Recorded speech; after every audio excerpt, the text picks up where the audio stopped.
Hello there, this is guitarist Hristo Vitchev, and today I wanted to share with you a concept that I call the Chromatic 251. This is a way to create a richer vocabulary when playing 251 progressions, and it's also a great way to learn your fretboard and find out some of the unique ways in which chords can voice lead into each other. I'm going to take a 251 progression in the key of C major, so that's going to be D minor, G7 and C major. Now the bass foundation of these three chords, if I just play the bass, D, G, C, it has a lot of lips. It's a very large intervallic structure. We move in fifths, right? From D to G it's a fifth down, and then from G to C it's a fourth up. That's not the smoothest possible melodic motion. So for us guitar players, if we end up playing the bar chords, voicings that are structured or based on the root note, we are always going to end up moving in this fashion, which is going to outline that particular bass movement. Now, I definitely think the smoothest possible way to play this instrument is if we make the voice leading the smallest possible interval, then we can simulate the sound of a pianist a little bit closer. So I'm going to take a chromatic melodic line on the first string,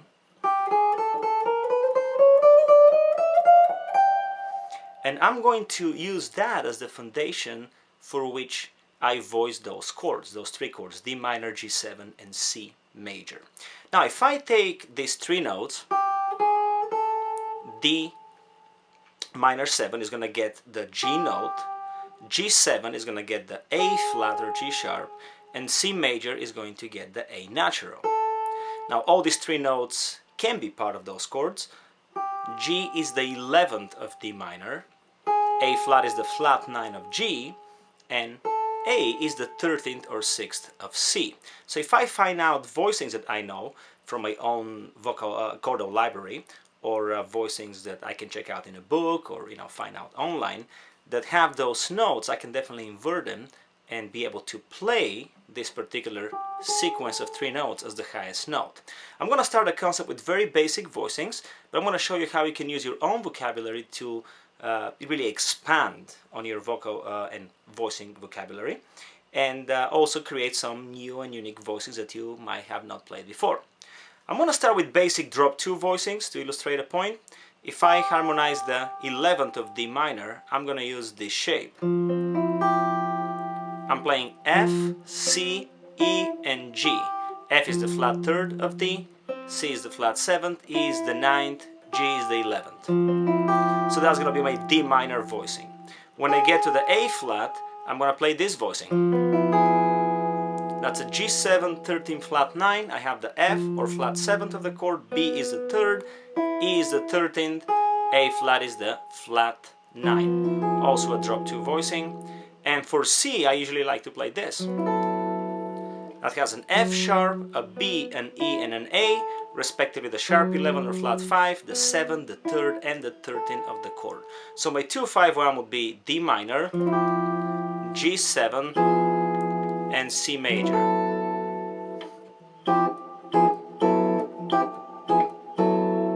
Now I'm going to continue the same chord progression, expanding the chromatic line. This time I'm going to start when I left before. I'm going to take A, B flat and B natural.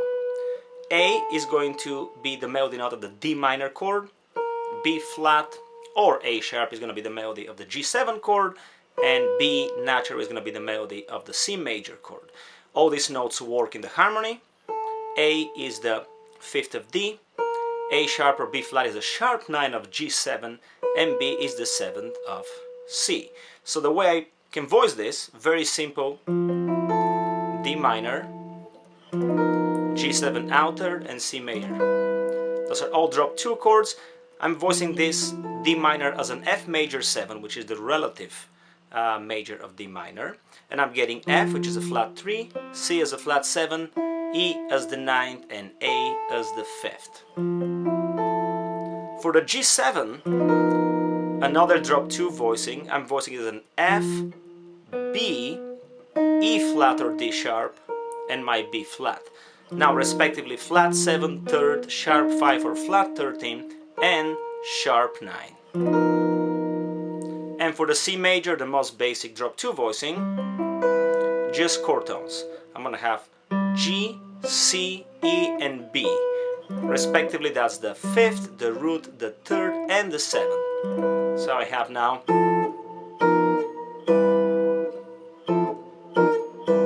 If I combine the first two sets, I'm gonna have this.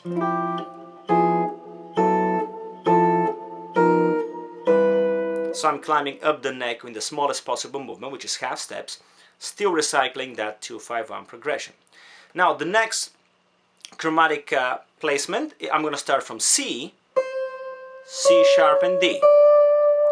Now when I voice this, C is going to become the melody note of the D minor chord, C sharp is going to become the melody note of the G7 chord, and D is going to be the melody note of the C major chord. All notes work with the harmony, of course.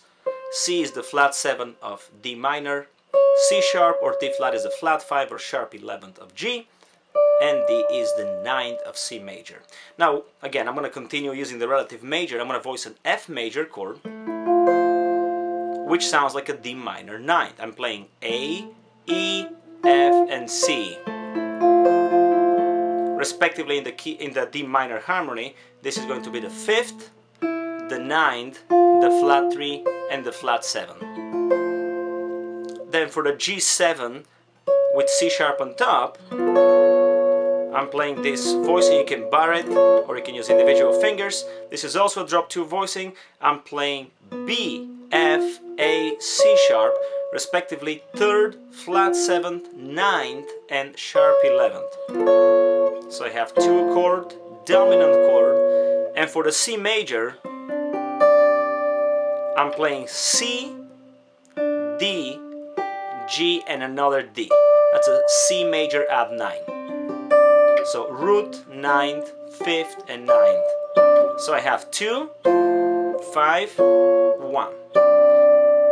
If I play all 3 voicings, 3 groups of voicings, here's the first one we did. Second one. Third one. Now I'm going to continue with this, and we're going to take the next chromatic set, which is going to start on D. D, D sharp or E flat, and E. Again, this is going to be the melody note for the D minor chord, melody note for the G7 chord, and melody note for the C major. D happens to be the root of D minor, E flat or D sharp is the sharp 5 or flat 13 of G7, and E happens to be the 3rd of C. All work in the harmony. Again, the way I usually voice this, I use this basic drop 2 voicing for the D minor. So I'm playing C, F, G, and D. Respectively, I have the flat 7, the flat 3, the 11th or 4th, and the root. G7 is going to be this. I'm playing B, F, A sharp or B flat, and E flat. That happens to be the 3rd, the flat 7, the sharp 9, and the flat 13. An outer chord. And C major gets this. So I'm playing C, G, E, C, G, B, and E. I get confused there. So this happens to be the root, the 5th, the 7th, and the 3rd of C major. So again, this new progression. If I run all 4 sets now, we have this.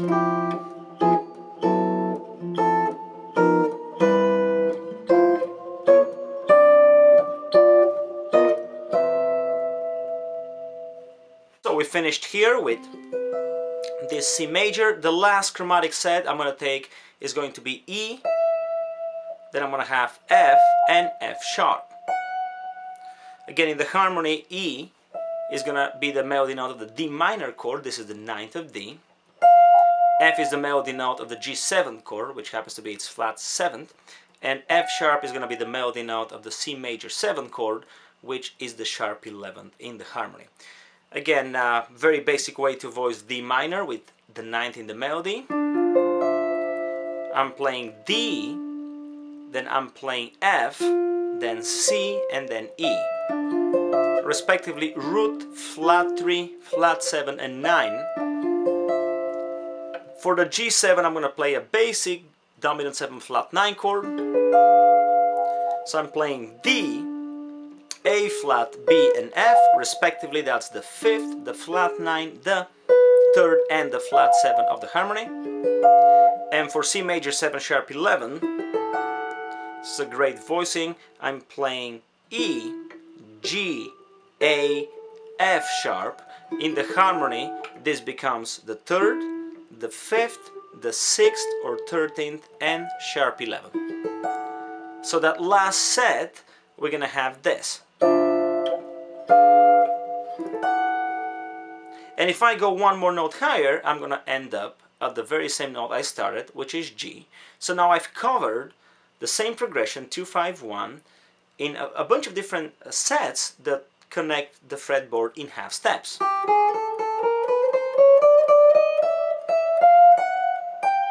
If I play all the voicings together, we're gonna have this.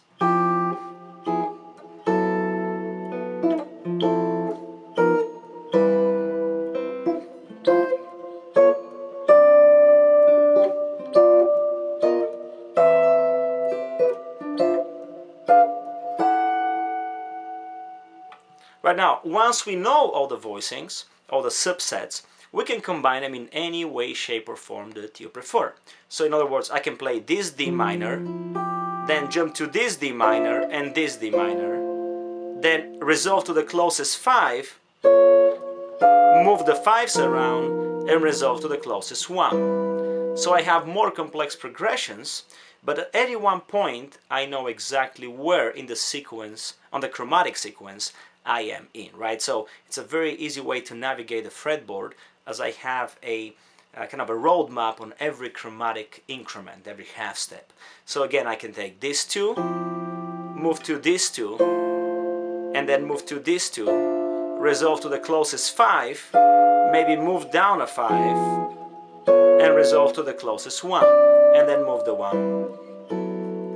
So you can create some very beautiful progressions. Have in mind that this can be applied also on the 2nd string and the 3rd string, where the chromatic notes are positioned there, and also do exactly the same approach. But having said that, this is not the only way to harmonize these notes. Again, there's hundreds of options. I've counted about 480 myself for every particular note. And I just want to show some other ideas to harmonize this. I can take the same chromatic passage and harmonize it with 2 5-1s, but this time using, instead of drop 2 voicings, I'm going to be using some of my kind of favorite voicings, which include a lot of close intervals, a lot of seconds, a lot of also 6s and things like that, but in my opinion sound a little bit more interesting. So here's how I like to harmonize the 11 of D minor. Here's the flat 9 of a G. This is a great voicing. It has 2 half steps.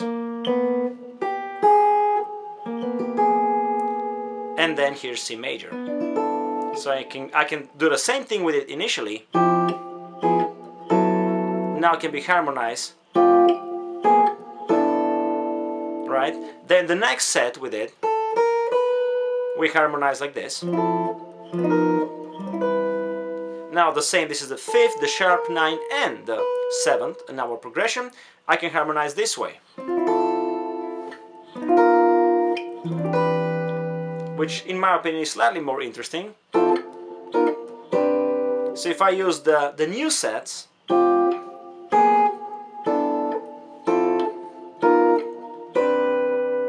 then the next note we harmonize initially with this, with the F major chord.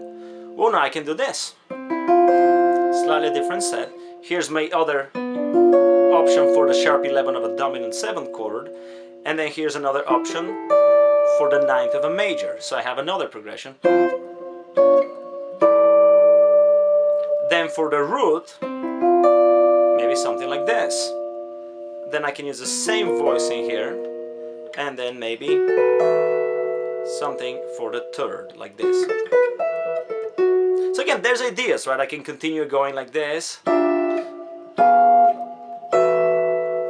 And there's plenty of possibilities that you can, again, use to explore the fretboard. I mean, once you know what is the melody note at hand that you're looking to harmonize, it's pretty easy to find the rest of the notes. We have only 4 fingers, and if one of them is taken by the melody note, which is a given, then you only have three options to select. Once you know your chord tones and possible extensions or alterations of the harmony, it's very easy to find what's possible in your area. You can also skip strings, and it can be very interesting to go that route. So anyways, a little concept I wanted to share with all of you called the Chromatic 251, and I hope this can shine some light into some of your harmonic studies and concepts. So see you next time. Take care.